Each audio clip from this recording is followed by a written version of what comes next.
تاریخ میں موجود ہے کہ قائم اللیل صائم النہار کے لقب سے آپ کو یاد کیا جاتا تھا. آپ پوری رات عبادت خدا میں مشغول رہتے تھے اور دنوں دن روزہ رکھا کرتے تھے. لہذا عشق اہل بیت اور بندگی پروردگار میں آپ لبریز رہے اور آپ کا ہر حکم اہل بیت کے حکم کے مطابق تھا. اس کے بعد کی خصوصیت، آپ اپنے زمانے کے محدث اور راوی تھے، بے پناہ حدیثیں، کیونکہ آپ نے 5 امام کا دور در کیا ہے. امام موسی کاظم علیہ السلام کے دور میں آپ پیدا ہوئے ہیں، اور اس کے بعد امام رضا علیہ السلام کا دور آپ نے دیکھا اور ان سے کسب فیض کیا. اور ایک پورا لیٹر ہے اور پورا خط ہے جو شیعوں کے نام ہے، جس میں بہت اچھے پیغام دیے ہیں امام رضا علیہ السلام نے شاہ عبدالعظیم حسنی کے ذریعے، جس کی ضرورت آج کے دور میں بھی ہے. ہمیں چاہیے کہ ہم اس پیغام کا بھی مطالعہ کریں اور جس کو اپنی زندگی میں نمونہ عمل قرار دیں. یہ خصوصیت بہت بڑی خصوصیت تھی کہ آپ نے اس نامے کو لیا اور شیعوں تک وہ نامہ پہنچایا اور پیغام امام رضا علیہ السلام کو پوری دنیا میں آپ نشر کا سبب قرار پائے. تو آپ محدث بھی تھے اور راوی بھی تھے. امام رضا علیہ السلام سے بھی حدیثیں نقل کی ہیں، خود 9ویں امام علیہ السلام سے، امام تقی اسلام سے استفادہ کیا ہے، اور 10ویں امام امام ہادی علیہ السلام سے تو بے پناہ کسب فیض کیا ہے.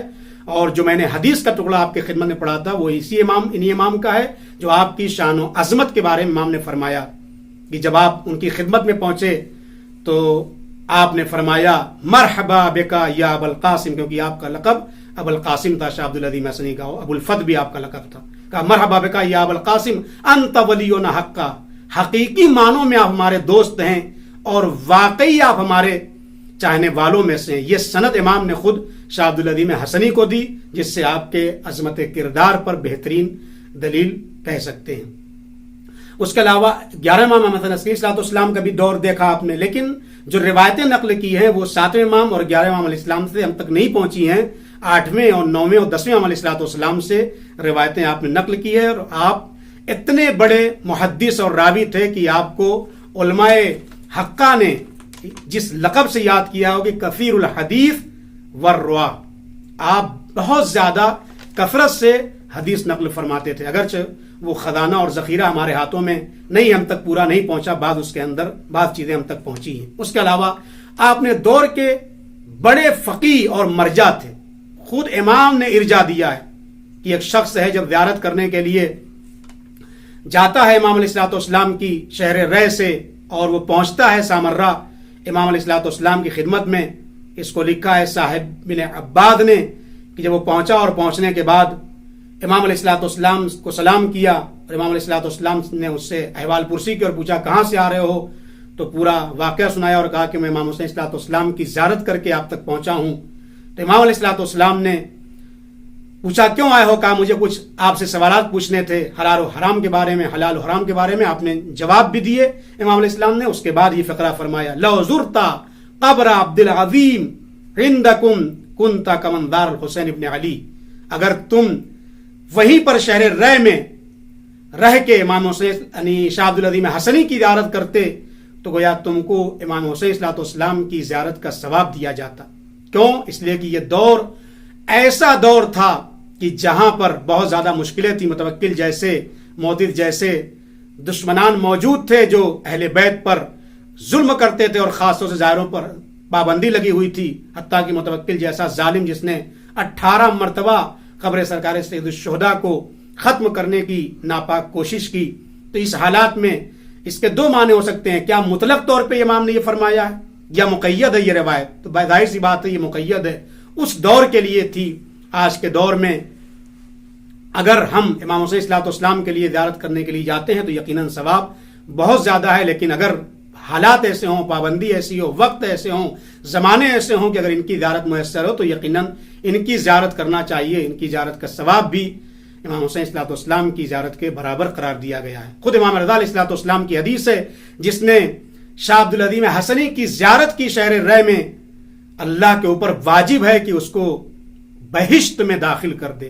اور اس کے بعد امام رضا علیہ السلام فرماتے ہیں کہ جو کسی بھی وجہ سے میری زیارت کو نہیں آ سکتا اسے چاہیے کہ وہ شاہ عبدالعظیم حسنی کی زیارت کے لیے جائے. خود آپ کے زیارت نامے میں وہ لفظ موجود ہے کہ جو امام حسین علیہ السلام کی زیارت سے مقایسہ کیا گیا ہے.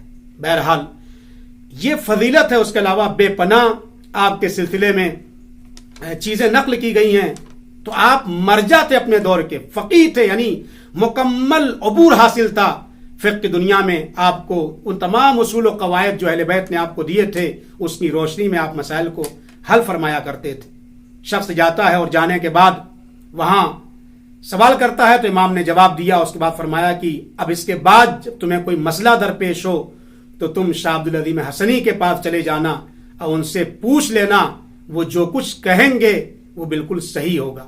اور امام علیہ الصلوۃ والسلام نے دعا بھی دی ہے اور یہ فرمایا یا ابا القاسم ھذا واللہ، کب جب انہوں نے اپنا دین پیش کیا ہے. یہ خصوصیت تھی. ہم کو بھی اپنے دین کو لا کر کے پیش کرنا چاہیے اہل بیت کے پاس، مراجع کے پاس، جہاں تک ممکن ہو اپنے سے زیادہ جو دین و مذہب کو جانتا اس کے سامنے. بھئی ہم غلط ڈائریکشن میں تو نہیں جا رہے ہیں. لہذا یہ رویہ تھا، یہ طریقہ تھا آپ کا. آپ آئے اور آنے کے بعد پوچھا کہ مولا میں جس دین پہ ہوں، پوری روایت ہے، میں نہیں پڑھ سکتا، آپ کے سامنے وقت نہیں ہے. تو جب آپ نے سنا دیا توحید کے بارے میں، قیامت کے بارے میں اپنا عقیدہ بتا دیا تو امام نے یہ فقرہ فرمایا، کہا یا ابا القاسم ھذا واللہ دین اللہ الذی ارتضاہ لعبادہ فاثبت علیہ ثبتک اللہ بالقول الثابت فی الدنیا والآخرہ. اور اس کے بعد دعا دی امام علیہ الصلوۃ والسلام نے. اور اس شخص سے جو گیا تھا مسئلہ پوچھنے کے لیے، امام نے یہ فقرہ بھی کہا وقرا منی السلام، اور میرا سلام شاہ عبدالعظیم حسنی تک پہنچا دینا. دیکھیے دین کی تائید امام علیہ الصلوۃ والسلام نے کی. اپنا واقعی دوست بتایا امام علیہ الصلوۃ والسلام نے. تو نہ آپ صرف راوی اور حدیث سے بلکہ اپنے زمانے کے زبردست عالم اور فقیہ میں آپ کا شمار ہوتا ہے. شیخ المحدثین جناب شیخ صدوق نے محمد بن یحییٰ الطار سے یہ روایت نقل کی ہے کہ امام ہادی علیہ الصلوۃ والسلام کے پاس جو شخص گیا تھا زیارت کرنے کے لیے، اسی شخص سے امام نے فرمایا تھا کہ اب تم رے میں شاہ عبدالعظیم حسنی کی زیارت کیا کرو. آخری بات، آپ مؤلف بھی ہیں اپنے دور کے، نہ صرف یہ کہ محدث سے آپ نے کتابیں لکھی ہیں، اگرچہ وہ کتابیں آج ہمارے ہاتھوں میں نہیں ہے لیکن تاریخ میں ان کتابوں کا نام موجود ہے. سب سے پہلے یہ بات کہی جاتی ہے کہ آپ نے مولائے کائنات کے خطبات کو جمع کیا.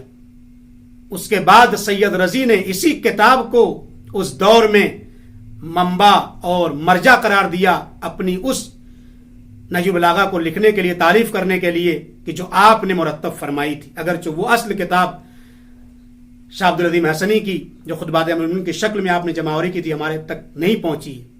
اس کے علاوہ دوسری کتاب جس کو معتبر علماء نے لکھا ہوا ہے، اور وہ کتاب یہ ہے جس کا نام ہے یوم و لیلہ.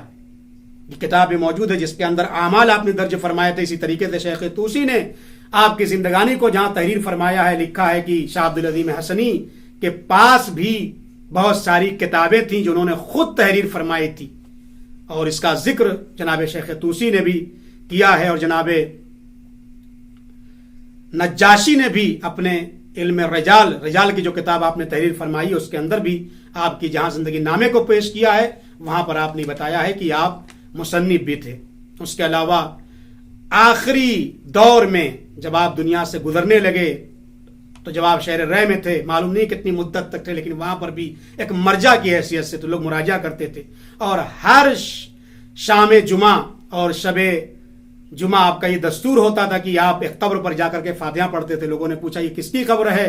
تو اسی رے میں یہ قبر موجود ہے، آپ کے حرم کے اور زری کے قریب میں ہے، جو جناب حمزہ کی قبر ہے، جو امام موسی کاظم علیہ الصلوۃ والسلام کے بیٹے امام رضا علیہ الصلوۃ والسلام کے بھائی ہیں. یہ بھی بتایا کہ علماء مراجع مرحومین کی قبروں پر جا کر کے سورہ فاتحہ پڑھنا، ان کو خراج عقیدت پیش کرنا، یہ بھی اہل بیت کی سنت ہے. لہذا اس کو بھی ہمیں اپنانا چاہیے.